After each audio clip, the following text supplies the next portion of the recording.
அந்த கௌசல்யாவிൻ്റെ வாக்கு விருப்பு வாக்கு கூடி சுமந்திரனு கூடவே இருந்தும் நான் இது சுமந்திரனுக்கு ஒரு அறிவு பிறந்திருக்கும். இன்றைக்கும் ஒரு தேசிய பட்டியலில் கொடுக்குற நிலையில எங்களை அழித்தது, எங்களை கேவலப்படுத்தினது, முள்ளிவாய்க்கால பெண்களை எல்லாம் அவமானப்படுத்தினது இந்த கோதபாயாவின் கட்சி, மொட்டு கட்சி. தமிழரசு கட்சியிலும் பார்க்க தன்னுடைய இனத்தை அழித்தவனுக்கு அந்த முள்ளிவாய்க்காலில மவனித்த மரணித்த அந்த அவர்களின் ஆத்மாக்கள் விரட்டி விரட்டி அடித்ததாகும்.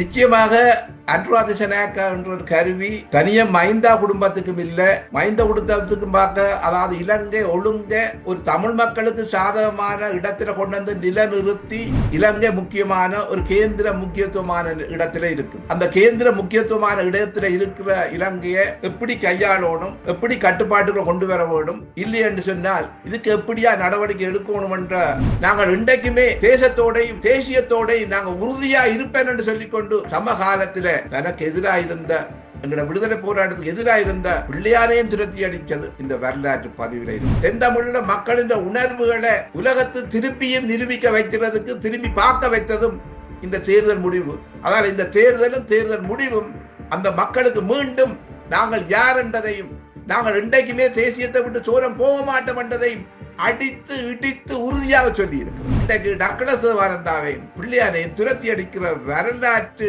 திரும்பி பார்க்க வைத்த இந்த மக்கள் வித்தியாசமாக தென்தமிழத்தை வித்தியாசமான காய நகர்த்தி இருக்கிறார்கள். V-Care Hair and Skin Clinic AFT Activated Follicular Transplant என்ற அதிநவீன ப்ரொசீஜர் மூலம் பாதுகாப்பான ஹேர் டிரான்ஸ்பிளான்ட் செய்திட V-Careக்கு கால் பண்ணுங்க. அரசியலில் நகர்த்தப்படும் காய்கள், திரை மறைவில் நடக்கும் ரகசிய பீரங்கள், உலகத் தமிழர் அறிந்தேயாக வேண்டிய உண்மைகளை தேடி ஒரு உடறுப்பு.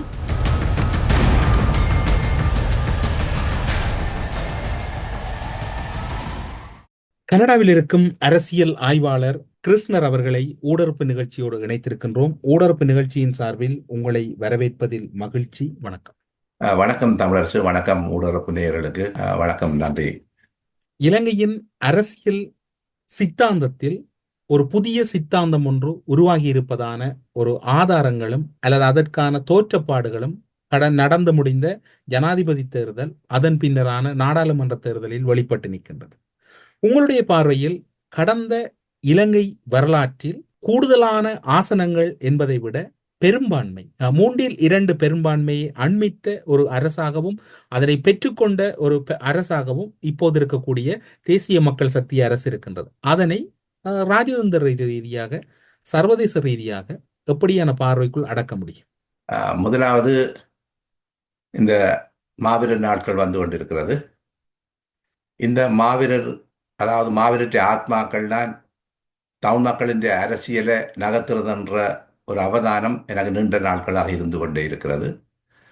அதை உறுதிப்படுத்துறதுக்கு கடந்த காலத்தில் மைந்தா கோதபாயாவை துரத்தி அடித்ததிலிருந்து இன்றைக்கு தமிழிசு கட்சியிலும் பார்க்க இலங்கை முழுக்கலுமே தேர்தலில் பங்கு பெற்றி எங்களை அழித்தது, எங்களை கேவலப்படுத்தினது, முள்ளிவாய்க்கால பெண்களை எல்லாம் அவமானப்படுத்தினது இந்த கோதபாயாவின் கட்சி, மொட்டு கட்சி. தமிழரசு கட்சியிலும் பார்க்க ஒரு குறைஞ்ச வாக்குகளில் குறைஞ்ச ஆசனங்களை பெற்றதை நாங்கள் ஒரு அவதானமாக நாங்கள் பார்க்க வேண்டிய கட்டம் இருக்கிறது. அதாவது 2009ஆம் ஆண்டு ஆயுத போராட்டம், அது வெளியாக எங்களுக்கு தெரியும் ஒவ்வொரு நகர்வுகளையும். அது இன்னொரு வித்தியாசமான ஒரு அரசியல் சிலபஸ், ஒரு அரசியல் பாடத்திட்டம். ஆனால் 2009ஆம் ஆண்டுக்கு பிறகு நடக்கிறது ஒரு வித்தியாசமான பாடத்திட்டம். அந்த முந்தின பாடத்திட்டத்தையும் இந்த பாடத்திட்டையும் குழப்புறதால தான் கனவேருக்கு குழப்பமும் தெளிவும் கிடைக்க முடியாமல் இருக்கிறது.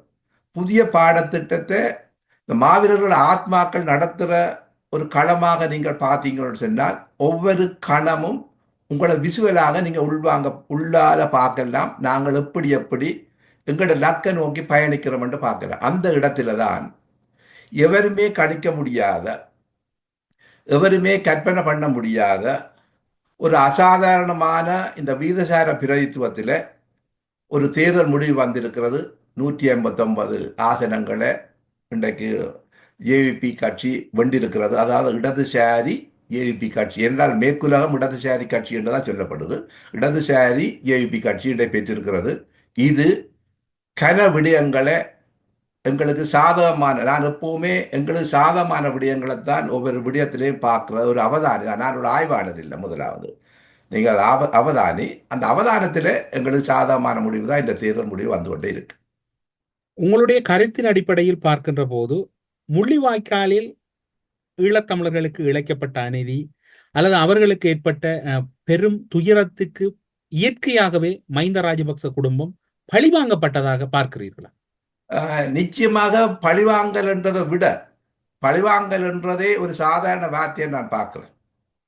ஒரு வரலாற்றில் ஒரு தன்னுடைய இனத்தை அழித்தவனுக்கு அந்த முள்ளிவாய்க்காலில் மரணித்த அந்த அவர்களின் ஆத்மாக்கள் விரட்டி விரட்டி அடித்ததாகவும், இலங்கை வரலாற்றில் நவீன துட்டகைமுனு என்று சொல்லிக்கொண்டு தமிழ் மக்களை அழித்த நான், வெற்றி கொள்ள முடியாத விடுதலை புலிகளை வென்ற நான் என்று உலகத்துக்கு பறைசாற்றின, உலகத்தின் வரலாற்றில் பதிவு செய்யப்பட்ட மைந்தா கோதபாயாவை இலங்கை வரலாற்றிலேயே என்றைக்குமே முன்னுக்கும் பதிவில்லை, இனிவரும் காலத்திலே இப்படி ஒரு பதவி வர முடியாத அளவுக்கு அந்த மாவீரட்டி ஆத்மாக்கள், அந்த ஆத்மா பட சுரத்தி அடித்தது, அதுக்கு வார்த்தையே இல்லை. நிச்சயமாக கோதபாயா தன்னுடைய இறுதி காலத்தில் எப்போவும் ஒரு விடயத்தை நிச்சயமாக பதிவு செய்வதர்,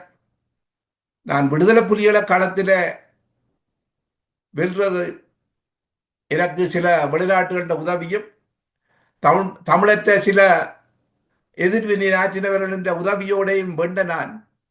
ஆனால் மாவீரட்டி ஆத்மாக்களோட என்னால் ஈடு கொடுக்க முடியவில்லை. ஏனென்றால் ஒரு சுயநலமற்ற தியாகம் எவராலுமே தூக்கி எறிஞ்சு போக முடியாது என்ற வரலாற்றை தேசிய தலைவற்ற தீர்க்க தரிசனமான பார்வை, அந்த தீர்க்க தரிசனமான முடிவு, முள்ளிவாய்க்கால் மௌனம், அந்த மௌனத்துக்கு அதுக்கு பிறகு வந்திருக்கிற மாற்றங்கள், அந்த மாற்றங்கள் நிச்சயமாக கோதபாயாவுக்கு ஒரு செய்தியை சொல்லி இருக்கும். நான் ஒரு புலிவார பிடித்த நான், ஆனால் இன்றைக்கு என்ன புலிவார விட முடியாமல் என் நாட்டை விட்டு துரத்தி அடிச்சேன்னு சொல்லி பார்ப்பேன். ஆம், அப்படியாயின் இப்படியான விடயங்களில் மஹிந்த ராஜபக்ச குடும்பம் பழிவாங்கப்படுவதற்கு அனுருகுமார திசாநாயக்க ஒரு கருவியாக பயன்பட்டிருக்கிறார்.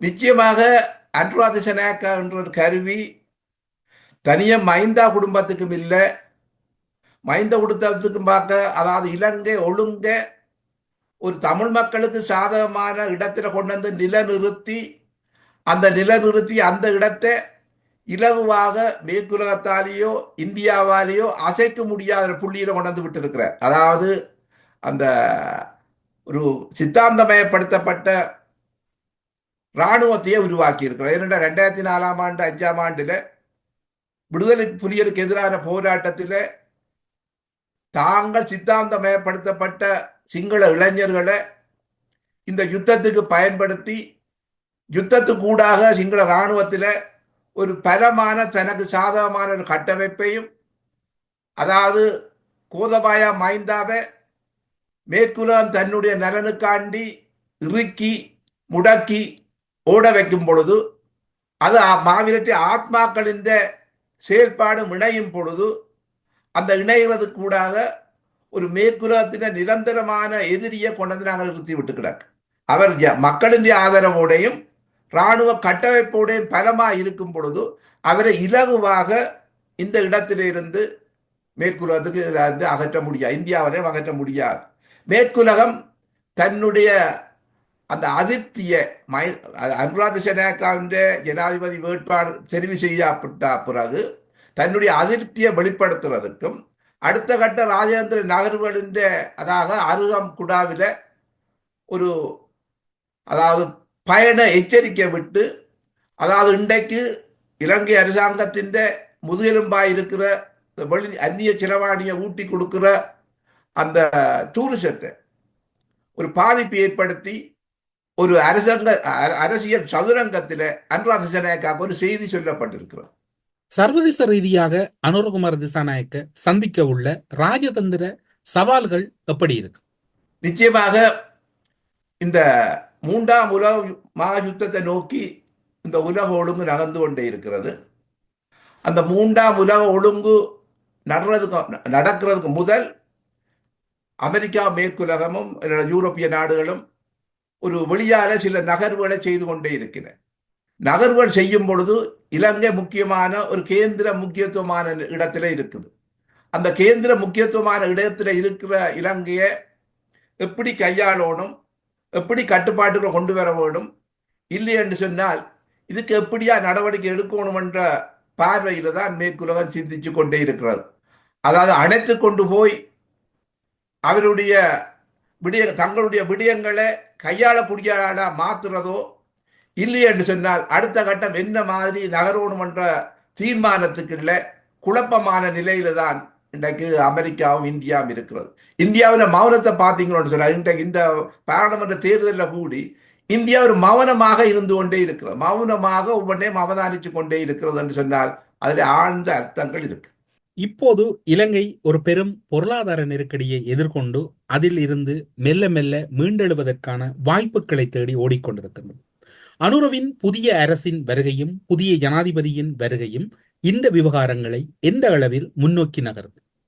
நிச்சயமாக அவர்கள் எச்சரிக்கை மணியே அந்த அருகம் குடாவில வந்தெடுத்து அதே நேரத்தில் உள்நாட்டில் தங்களோட வளங்களை உற்பத்தியை ஜிடிபியை கூட்டுறதுக்கு ஒரு முயற்சி செய்கிறதுக்கு நிச்சயமாக தன்னுடைய பொருளாதார வல்லுநர்களோட இணைந்து செயல்பட வேண்டிய தேவை ஒன்று இருக்கிறது.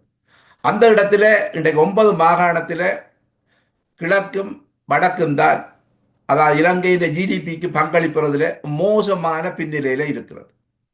அப்போ அதாவது வளமையான 7 மாகாணங்கள்லையும் தன்னுடைய அபிவிருத்தி என்ற யந்திரத்தின் மூலமாக, அது முக்கியமாக மேல் மாகாணம் கிட்டத்தட்ட 40% மேலே ஜிடிபியை கொடுத்து கொண்டே இருக்கிறது.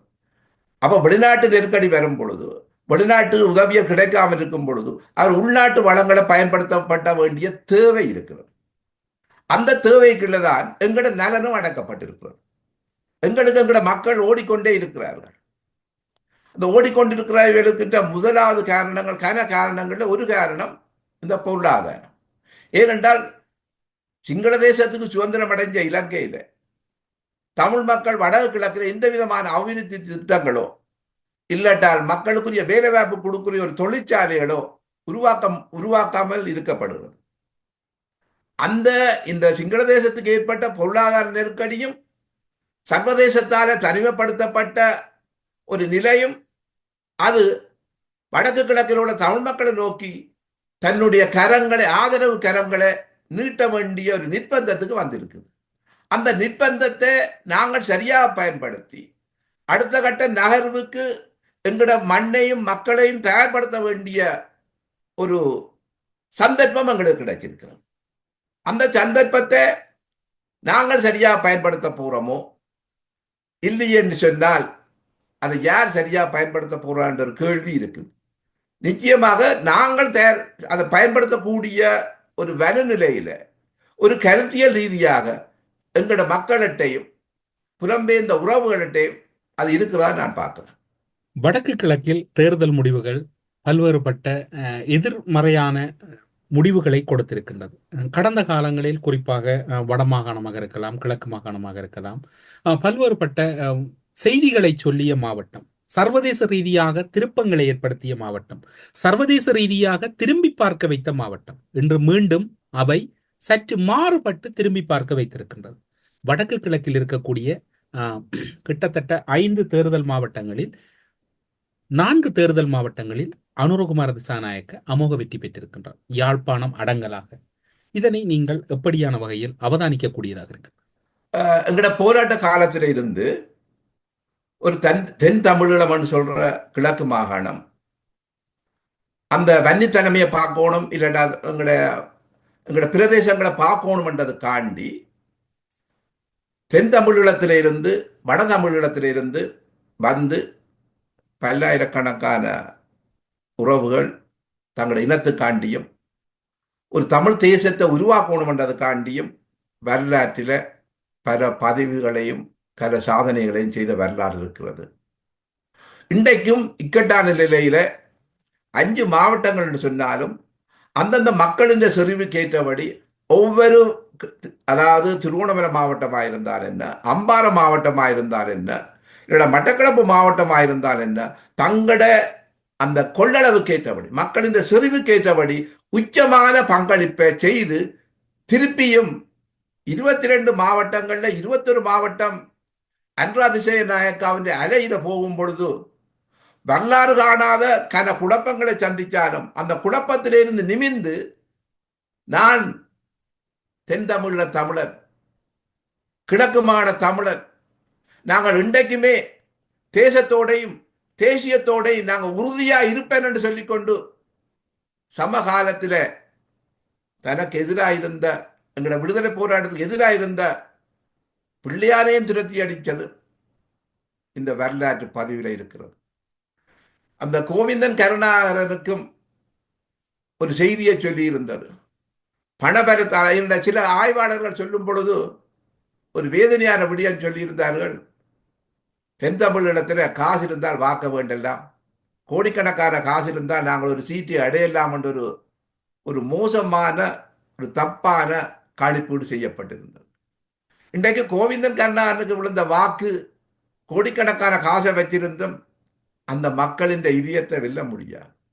அந்த தென் தமிழத்து மக்களின் இதயத்தை வெல்லணும் என்று சொன்னால் நீங்கள் தேசியத்தில, தன்னுடைய இனத்தில, அந்த மக்களில ஒரு அர்ப்பணிப்போட மக்களின் வாழ்வாதாரத்தை உயர்த்த வேண்டிய பொறிமுறை வேலைத்திட்டத்தோடு இருந்தால்தான் அந்த மக்கள் வாக்களிப்பினி என்றதை இடித்துரைத்திருக்கிறத நான் இந்த செய்தியிலிருந்து பார்க்கலாம், இந்த தேர்தல் முடிவுகளை பார்க்கலாம். அந்த ரீதியில தென் தமிழ மக்களின் உணர்வுகளை உலகத்தில் திருப்பியும் நிரூபிக்க வைக்கிறதுக்கு, திரும்பி பார்க்க வைத்ததும் இந்த தேர்தல் முடிவு. அதாவது இந்த தேர்தலும் தேர்தல் முடிவும் அந்த மக்களுக்கு மீண்டும் நாங்கள் யார் என்றதையும், நாங்கள் இன்றைக்குமே தேசியத்தை விட்டு சோரம் போக மாட்டோம் என்றதையும் அடித்து இடித்து உறுதியாக சொல்லி இருக்கிறது இந்த தேர்தல். நீங்கள் குறிப்பிட்டீர்கள் பிள்ளையா, நான் சிவனேஸ்வரி சந்திரகாந்தன், கருணா என்று. கருணா என்கின்றவர் கடந்த காலங்களில் அவர் பிரிவதற்கு 2004ஆம் ஆண்டுக்கு முன்னர் விடுதலை புலிகள் கோலோச்சி காலத்தில் ஒரு தானை தளபதியாக இருந்தவர். ஆனால் அவர் நேரடியாக தேர்தலில் வெல்ல முடியாது. கருணா, பிள்ளையான் ஆகிய 2 பெரும் விடுதலை புலிகளில் பங்களித்த முக்கியஸ்தர்கள் இருந்தும் அவர்களை மக்கள் இன்று வரையும் தெரிவு செய்தார்கள். ஒருவரை தெரிவு செய்தார்கள். குறிப்பாக சென்ற 2020 நாடாளுமன்றத்தில் பிள்ளையானை தெரிவு செய்தார்கள். மீண்டும் அவரை தெரிவு செய்யவில்லை. கருணா இன்று வரையும் தெரிவு செய்யப்பட முடியாமல் இருக்கின்றார். உங்களுடைய பார்வையில் அதனை எப்படி பார்க்கிறீர்கள்? ஆனால் அந்த மக்களும் ஒரு சாதாரணமான வாழ்க்கை வாழக்கூடியவர்கள். அவர்களிடம் பெரிய அளவில் ஒரு சாதாரணமான வாழ்க்கையோடு தங்களுடைய வாழ்வியலை நடத்தக்கூடியவர்கள். இவர்கள் இருவரையும் தொடர்ச்சியாக அவர்கள் நிராகரிப்பதற்கு காரணம் என்ன? பிள்ளையான் ஒரு முறை வென்றிருக்கின்றார், இன்னும் ஒரு முறை மாகாண சபையின் முதலமைச்சர், மாகாண சபை உறுப்பினராக இருந்தார். ஆனால் தொடர்ச்சியாக அவர்களால் அந்த அரசியலை தக்க வைக்க முடியாமல் இருக்கின்றார். அந்த மக்கள் ஒரு தெளிவான நிலைப்பாட்டில் இருக்கிற, அந்த மக்கள் ரொம்ப வறுமை கோட்டில் இருக்கிற, புலம்பெயர்ந்த நாடுகளாலேயோ புலம்பெயர்ந்த உறவுகளாலேயோ முழுமையாக தூக்கி நிறுத்துகிற வேலை திட்டங்களில் பெரிய பங்களிப்பு செய்யாத ஒரு தென் தமிழீழமாகவும் இருக்கிற. ஆனால் அந்த மக்கள் சுயமாக தெளிவுள்ள மக்களாக இருக்கிறார்கள். அந்த பிள்ளையான் இல்லடா டக்ளஸ் சிவானந்தா இல்லை கன பேருகின்ற ஒரு சப்ளையா இருந்தது பின்னுக்குள்ள அதிகாரம். அந்த அன்ரா திசநாயக்கா அங்க ஜனாதிபதியா வரும் பொழுது அந்த மக்களுக்கு ஒரு தெளிவான முடிவு தெரியுது, இனிமேல் இவரால் அரசாங்கத்துக்கு ஆதரவு உடவியல் இருக்க மாட்டேன், வெண்டால் கூடி அரசாங்கத்தில் அதிகாரங்கள் பயிர்வழி இவருக்கு செய்ய முடியாது என்று சொல்லி. அப்ப முக்கியமாக அன்ரா திசநாயக்கா வந்த உடனே அந்த பிள்ளையானுக்கு பின்னால உள்ள அந்த அதிகார உதவி, டக்ளஸ் சிவானந்தாக பின்னால இருக்கிற அதிகார உதவிகள் நிப்பாட்டப்படுது. அன்றைக்கே இவியல் ஒரு ஆதரவற்ற நிலைக்கு தள்ளப்பட்டிருக்கிறேன். அந்த தள்ளப்பட்ட சூழ்நிலையை சரியாக புரிந்து கொண்டு சரியாக கணிப்பீடு செய்து பல ஆயிரக்கணக்கான ஆட்களுக்கு வேலைவாய்ப்பு கொடுத்த பிள்ளையார மக்கள் துரத்தி அடிக்கிற, நிராகரிக்கிற. அதிலும் பார்க்க மோசமாக தொடர்ச்சியாக பல ஆண்டுகள் சாதாரணமாக ஆற்ற முடியாத டக்ளஸ் சிவானந்தாவை சும்மா சாதாரண கணக்கு போடும் பொழுது சொல்லுகிற பல்லாயிரக்கணக்கான அரச உத்தியோகத்தர்கள் வேலைவாய்ப்புகள் கொடுக்கப்பட்டிருக்கிறது. அவைன்ற குடும்பம் வாக்களித்தால் கூடி டக்ளஸ் சிவானந்தாவை நிரந்தரமாக அகற்ற முடியாது என்ற ஒரு வார்த்தை இருந்தது. அப்ப இந்த வார்த்தையை இன்றைக்கு பொய்யாக்கி அந்த மக்கள் மோசமான துரத்தி அடிச்சு கொண்டே இருக்கிற இந்த மாவீரர் மாத நாட்கள்ல அவர் திலீபனை எவ்வளவு தூரம் கொச்சப்படுத்தினார், இந்த மாவீரர்கள் எவ்வளவு தூரம் கொச்சப்படுத்தினார், அந்த கொச்சப்படுத்தியவரை இந்த மாதத்தில எவ்வளவு மோசமாக நாங்கள் ஒரு கத்தியின்றி ரத்தமின்றி ஆயுதமின்றி ஒரு மக்கள் பலத்தோட திலீபன் சொல்லுவார், இந்த மக்கள் பலம், அந்த மக்கள் பலத்தோட இன்றைக்கு டக்ளஸ் தேவானந்தாவையும் பிள்ளையாரையும் துரத்தி அடிக்கிற வரலாற்று திரும்பி பார்க்க வைத்த இந்த மக்கள் வித்தியாசமாக தென் தமிழீழத்தையும் வித்தியாசமான காய நகர்த்தி இருக்கிறார்கள், வட தமிழீழத்தையும் வித்தியாசமான காய நகர்த்தி இருக்கிறார்கள். வட தமிழீழம் தொடர்பில் தான் ஒரு மேலதிகமான வினா இருக்கின்றது. வன்னி மற்றும் யாழ் கிளிநொச்சி தேர்தல் மாவட்டம் கிட்டத்தட்ட 5 நிர்வாக மாவட்டங்கள் 2 தேர்தல் மாவட்டமாக இருக்கின்றது. அந்த பெரும் மாவட்டங்கள் இரண்டிலும் தமிழரசு கட்சி 2 ஆசனங்களை பெற்றது. ஆனால் வன்னி மாவட்டத்தில் தேசிய மக்கள் சக்தி 2 ஆசனங்களையும், யாழ் கிளிநொச்சி மாவட்டத்தில் 3 ஆசனம் 5 ஆசனங்களை பெற்றிருக்கின்றது. எங்கு தமிழ் தேசியம் சென்றது, தமிழ் தேசியம் பேசியவர்கள் கூட அங்கு பெரும் விழுக்காடாக இருக்கின்றது வாக்கு நிலைமை. என்ன காரணம்? தமிழ் தேசியம் நீங்க சரியா பார்க்கணும். அப்படின்னு சொன்னால் நாங்கள் ஒரு கணிப்பீடு செய்கிறோம், தமிழ் தேசியம் என்று பேசுறாக்களைத்தான் தமிழ் தேசியவாதிகள் என்று சொல்லி. தமிழ் தேசியம் என்றால் அந்த மண்ணில அந்த மக்களை நிலைநிறுத்தி அந்த மக்களுக்குரிய இயல்பு வாழ்க்கையை கொடுக்கிறதும் ஒரு தேசியத்தின் ஒரு முக்கியமான பங்களிப்பு. ஆனால் அதை முழுமையாக தேசியம் பேசுகிற அத்தனை கட்சிகள் மறந்துட்டு அந்த மக்களின் உணர்வுகளை, மக்களின் தேவையை, ஒரு தேசத்தின் கட்டுமானத்துக்கு எது முக்கியத்துவமோ அதை கடந்துதான் அவைகள் பயணித்தவையல். அதாவது அவைகளை கடந்து மக்கள் தாங்களா முடிவெடுக்கிறார். இதே 2009ஆம் ஆண்டுக்கு பிறகு பார்த்தீங்கன்னு சொன்னால் நாங்கள் ஒரு தலைமையை காட்டித்தான் மௌனிக்கவில்லை. ஏனென்றால் ஒரு மக்கள் தெளிவான மக்கள் விடுதலை போராட்டத்தில் ஒரு முடல் அரசு இருக்கும் பொழுது தேசிய தலைவர் ஒவ்வொரு நகர்வுகளையும் பார்த்த மக்கள் அந்த மக்கள். இன்றைக்கு அந்த மக்கள் இன்றைக்கு இடம்பெயர்ந்து ஓடிக்கொண்டே இருக்கிறார்கள். 23ஆம் ஆண்டு 24ஆம் ஆண்டு ஆரம்பத்தில் பார்த்தீங்கன்னா பல ஆயிரக்கணக்கான இளைஞர்களும் பல டாக்டர்ஸ் மேர், ஒரு வர்த்தகர்கள், இன்ஜினியர்ஸ் மேர் எல்லாம், தொழில்நுட்ப வியலாளர்கள் எல்லாம் ஓடிக்கொண்டிருந்ததுக்கு என்ன காரணம் சொன்னால் அங்க புலனாய்வு அச்சுறுத்தலுக்காண்டி ஓடவில்லை, இராணுவ அச்சுறுத்தலுக்காண்டி ஓடவில்லை. தன்னுடைய கூடுதலானாக்கள் வளம் இருந்தும் அவர் வாழ முடியாத சூழ்நிலையில தான் அவர் ஓடிக்கொண்டே இருக்கிறார். இந்த ஓட்டம் ஒரு தேசத்துக்கு பாதிப்பு ஏற்படும் என்று சொல்லி நீங்க சொன்ன தமிழ் தேசிய அரசியல்வாதிகள் என்றைக்குமே கதைக்கவில்லை. தமிழ் தேசியத்தை பற்றி கதைக்கிற புலம்பெயர்ந்த உறவுகள் எவருமே இல்ல கட்டமைப்புகள் எவருமே அதை பற்றி ஒரு இப்படி நடக்குதே, ஒரு சுவர் இல்லாட்டா சித்திரம் வரைய முடியாத அந்த மக்கள் வெளியேறி கொண்டிருக்கிற அதை தடுத்து நிறுத்துறதுக்கு என்னன்னு சொல்லி ஒரு ஆய்வுகளோ ஒரு கருத்தரங்குகளோ செய்ததை நீங்கள் இங்கே பார்த்திருக்கிறீங்களா? அப்ப இந்த இதுல இருந்து மக்கள் தங்களை தாக்கணும். அந்த தேசம், அந்த மாவட்ட ஆத்மாக்கள், இந்த தேசத்துல மக்கள் இருக்க வேண்டும் என்று சொன்னால் முக்கியமான அவர்கள் பிரச்சனை எப்படி என்றால் ஊழல், நிர்வாக சீர்கேடு, போத வஸ்து, வாழ்வெட்டு. ஒரு ஒரு அங்க ஒரு கிட்டத்தட்ட பொருளாதார பேராசிரியர் அவர் சந்திச்சார். அவர் கணவனும் மனைவியும் பொருளாதாரத்தில் பேராசிரியர் இருந்தவர், லட்சக்கணக்கான சம்பளத்தை எடுத்திருந்தவர். ஏன் வந்தேன்னு கேட்கும்போது சொன்னார், என்னுடைய பிள்ளைகளை என்னுடைய எல்லாம் இருக்குது, பொருளாதார வளம் இருக்குது, என்னுடைய பிள்ளையை பாதுகாக்கிறதுக்கு அங்க இருக்கிறதுக்கு ஒரு சாத்தியக்கூறுவான சூழ்நிலை இல்லை. நாளைக்கு பள்ளிக்கூடம் போட்டுட்டு வரும் பொழுதோ அந்த பிள்ளை பாதுகாப்பா வருமென்ற உத்தரவாதம் இல்லை. அதை தட்டி கேட்கிறதுக்கோ இல்லைன்னா ஒரு நிர்வாகத்திட்ட போனால், ஒரு ஆஸ்பத்திரி போனால், இன்றைக்கு ஒரு கச்சேரிக்கு போனால் இழுத்தடிக்கிற மூலம் எவ்வளவு கூட லஞ்சம் வேண்டலாம் என்ற ரீதியில தான் இன்றைக்கு வடக்கு கிழக்கு மாகாணம் இருக்குது. அதால நான் என்னால் அந்த இடத்துல என் பிள்ளையின் எதிர்காலத்தை நம்பி எதிர்காலத்தை நோக்கி நான் வெளியேற வேண்டிய தேவை இருந்தது. இளைஞர்களுக்கு ஒரு விரக்தி இருந்தது.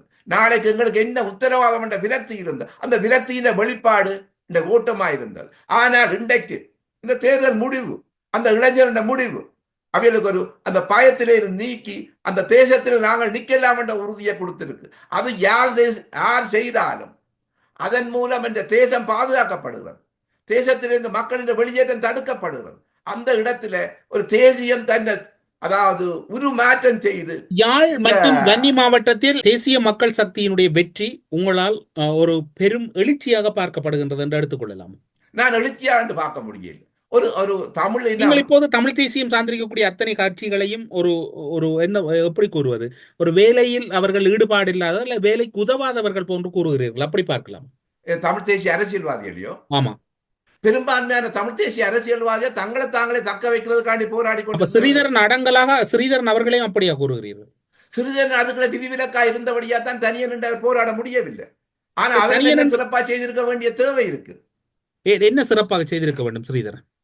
என்னன்னு சொன்னா, இந்த மக்கள் புலம்பெயர்ந்து ஓடும் பொழுது தன்னால் ஏறக்கூடிய புலம்பெயர்ந்த நாட்டிலேயோ அங்கேயோ ஒரு கருத்தரங்கள் நடத்தி இருக்கலாம், அந்த மக்களுக்கு ஒரு விழிப்புணர்வு ஏற்படுத்தி இருக்கலாம். இன்றைக்கு ஒரு ஒரு நிர்வாகங்கள்ல நிர்வாக செயற்பாடு குறைவாக இருக்குது, மக்கள் அலைக்கழிக்கப்படுகிறார்கள், மக்கள் கோபமாயிருக்கிறார்கள். அது ஒரு வடிவார கொடுக்கல. அர்ஜுனா அந்த வடிகால கொடுத்தா அந்த மக்கள் அர்ஜுனா புறத்தால போயிருந்தார்கள். அர்ஜுனாவை கிருஷ்ணர் அவர்கள் ஏற்றுக்கொள்கிறார்கள். அர்ஜுனாவை ஏற்றுக்கொள்ளவில்லை. ஆனா அர்ஜுனா எடுத்த கையாண்ட அந்த கருவியை ஆனால் நீங்கள் இப்போது தமிழ் தேசியம் தொடர்பாக கூறுகின்றீர்கள். இன்று யாழ் கிளிநொச்சி மாவட்டத்தின் வேட்பாளர் பட்டியலில் சுமந்திரன் அவர்களுடைய மிக பிற்போக்கான செயற்பாடுதான் படுதோல்விக்கு காரணம் என்று மாவை சேனாதிராஜா அவர்கள் வருத்தப்பட்டிருக்கிறார்கள். அனைவரும் அதனை கூறியிருக்கின்றார்கள். நீங்கள் தமிழ் தேசியம் மற்றும் கடந்த கால மாவீரர்களுடைய வரலாறை பேசுகின்றீர்கள். இலங்கை தமிழரசு கட்சியில் யாழ் கிளிநொச்சி மாவட்டத்தில் போட்டியிடுவதற்கு காடு மேடெல்லாம் தேடி உங்களுக்கு பெண் கிடைக்கவில்லை. இதை போல உலகத்துல நகைச்சுவையான விடயம் ஒன்றும் இல்லை. இதுல இன்னொரு விஷயம் பார்க்கிறேன். எவ்வளவு சுமந்திரன், ஒரு முன்னாள் பாராளுமன்ற உறுப்பினர் சுமந்திரன் ஒரு சட்டவியல்ல இல்லாட்டா வாதாடுற திறமையில இல்லாட்டால் அதுக்காண்டி உழைக்கிறதுல வியூகம் வகுக்கிறதுல சிறிதென்ன முடக்கிறதுக்கு இல்லாட்ட தமிழ் தேசியத்தை முடக்கிறதுக்கு கச்சிதமாக அவற்றை அறிவு தன்னுடைய மூளையை கசக்கி புழிஞ்சு வேலை திட்டங்களை செய்தார்.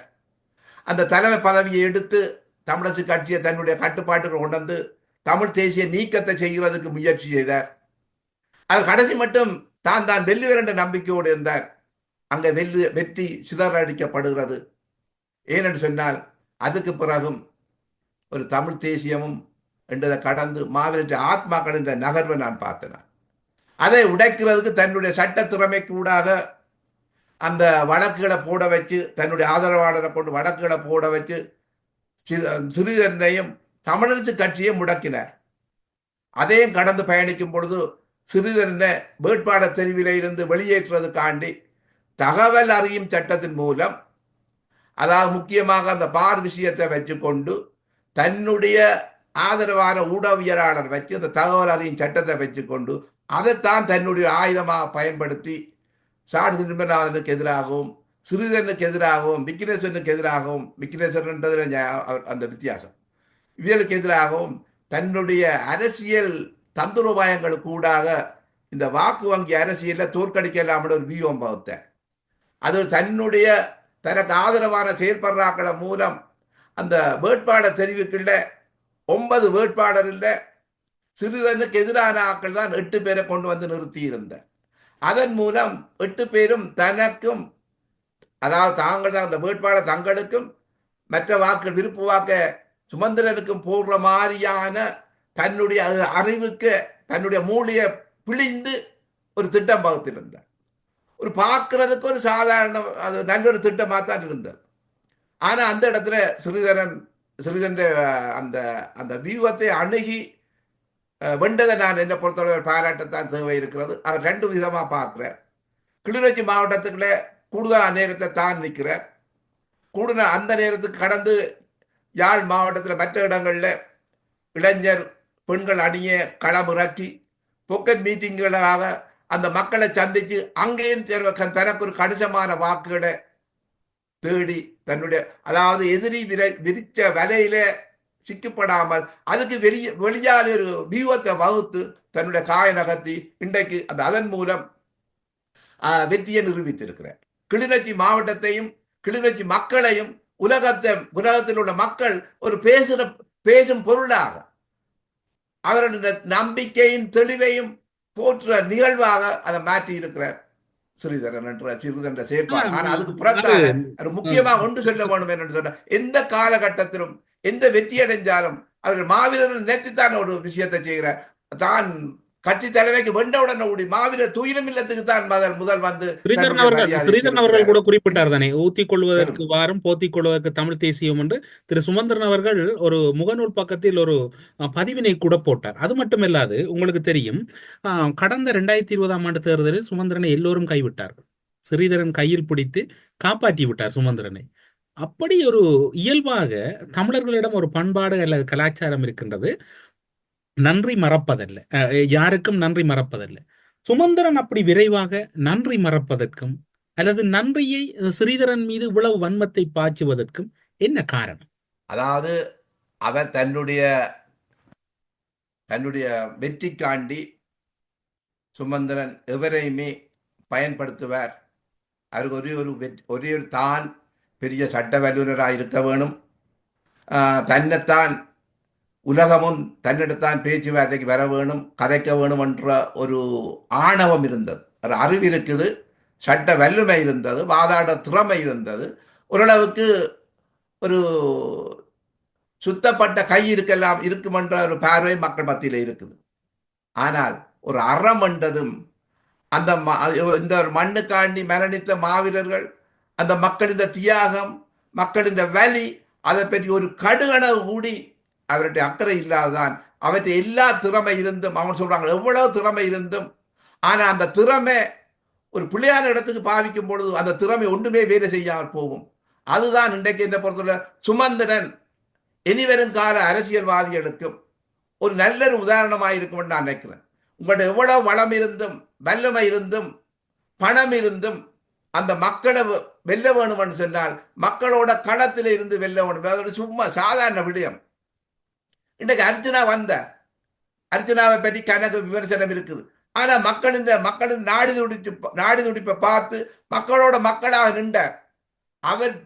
அவரோட நின்ற பெண் வேட்பாளர் கிடைச்ச விருப்பு வாக்கு கூடி எல்லாம் வல்லமை உள்ள சுமந்திரனுக்கு கிடைக்கவில்லை.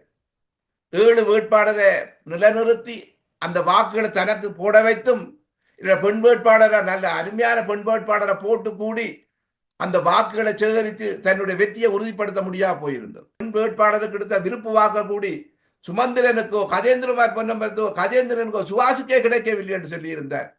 கௌசலாவிடம் திரு திரு சுமந்திரன் அவர்கள் படுதோல்வி அடைந்ததாக நீங்கள் பார்க்கிறீர்கள்? யாழ்ப்பாணத்தில் உள்ள யாழ் மாவட்ட கிளிநொச்சி மாவட்டத்தில் உள்ள பெண்கள் பெருமைப்பட வேண்டிய விஷயம், அந்த அந்த கௌசல்யாவின் வாக்கு விருப்பு வாக்கு கூடி சுமந்திரனு கூடவே இருந்தும் நான் இது சுமந்திரனுக்கு ஒரு அறிவு பிறந்திருக்குமென்னு சொல்லி இன்றைக்கும் ஒரு தேசிய பட்டியலில் ஒரு கொடுக்குற நிலையில ஒரு பெண் வேட்பாளருக்கு ஒரு பெண்ணை கொடுக்கவில்லையே. அரசியல் குழு கூடிய போது அதில் ஒரு தகவல் அவர்கள் அரசியல் குழுவில் பரிமாறி இருக்கின்றார்கள். திரு ஸ்ரீதரன், மாவை சேனாதி ராஜா, அதே போன்று புகதாசம் போன்றவர்கள் பெண் வேட்பாளருக்கு கொடுக்க வேண்டும் என்கின்ற கருத்தையும் தங்களுடைய வாதத்தையும் மிக அழுத்தமாக முன்வைத்த போது அங்கு அது நிராகரிக்கப்பட்டிருக்கின்றது. சுமந்திரன், சாணக்கியன், CVK சிவஞானம், குலநாயகம், சத்தியலிங்கம் போன்றவர்களால் அது நிராகரிக்கப்பட்டு சத்தியலிங்கத்துக்கு கொடுக்கப்பட வேண்டும் என்று இருக்கின்றது. கொடுப்பதற்கும் வாய்ப்பில்லை என்னவென்று சொன்னால் அவர்கள் தேசிய பட்டியலுக்குரிய அந்த குறித்த பேர் விவரத்தை தேர்தல் திணைக்களத்துக்கு அனுப்பி வைக்கவில்லை. நீங்கள் கூறுங்கள் இப்போது. ஆனா கிருஷ்ணமணி கொடுத்திருக்கலாம் தானே. சத்தியலிங்கமும் அந்த தேர்தலில் நின்று ஒரு 5000க்குள்ள வாக்குகளால மோசமாக நிராகரிக்கப்பட்டவர். அவருக்கு கொடுக்க முடியும் என்று சொன்னால் ஏன் கிருஷ்ணவேணியோ இல்லை மற்ற சகோதரிக்கோ ஏன் கொடுக்க முடியும்? பெரும்பான்மையான தமிழரசு கட்சியின் அரசியல் குழு உறுப்பினர்கள் அதற்கு ஆதரவு வழங்காதால் தான் சத்தியலிங்கத்துக்கு வழங்கப்பட்டது. அப்படி என்று சொன்னால் அந்த குழு நிச்சயமாக தூக்கி எறியப்பட வேண்டிய தேவை இருக்கு. இது பெண்களுக்கு ஒரு செய்தி சொல்லப்படுது. இன்னும் ஒரு செய்தி இருக்கின்றது அல்லவா இதில். சுமந்திரனால் காடு மோடெல்லாம் தேடி ஒரு வாக்கு சேகரிக்கின்ற வேட்பாளரை தெரிவு செய்ய முடியவில்லை. ஆனால் வைத்தியர் அர்ஜுனாவால் காடு மேடுகள் எல்லாம் தேடாமல் ஒரு பெண் வேட்பாளரை தெரிவு செய்திருக்கின்றார்.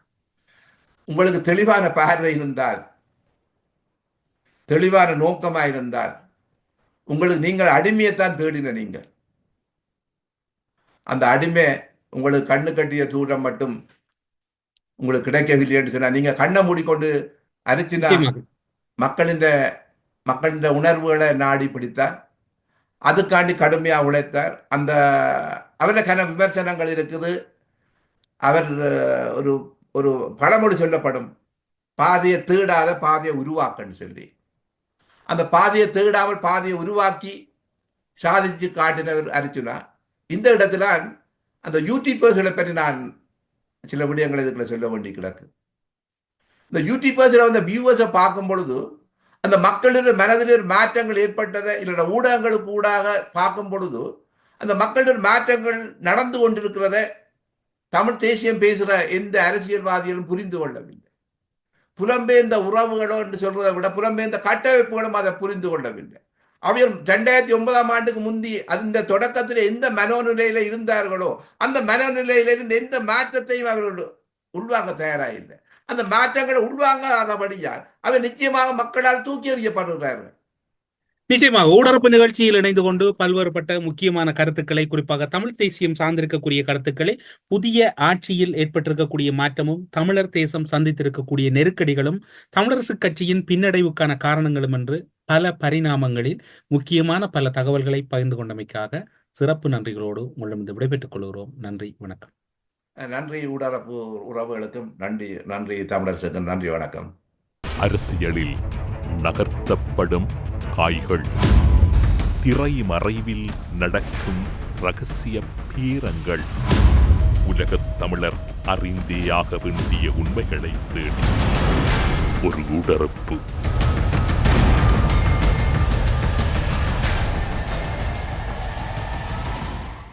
V-Care Hair and Skin Clinic AFT Activated Follicular Transplant என்ற அதிநவீன ப்ரொசீஜர் மூலம் பாதுகாப்பான ஹேர் டிரான்ஸ்பிளான்ட் செய்திட V-Careக்கு கால் பண்ணுங்க.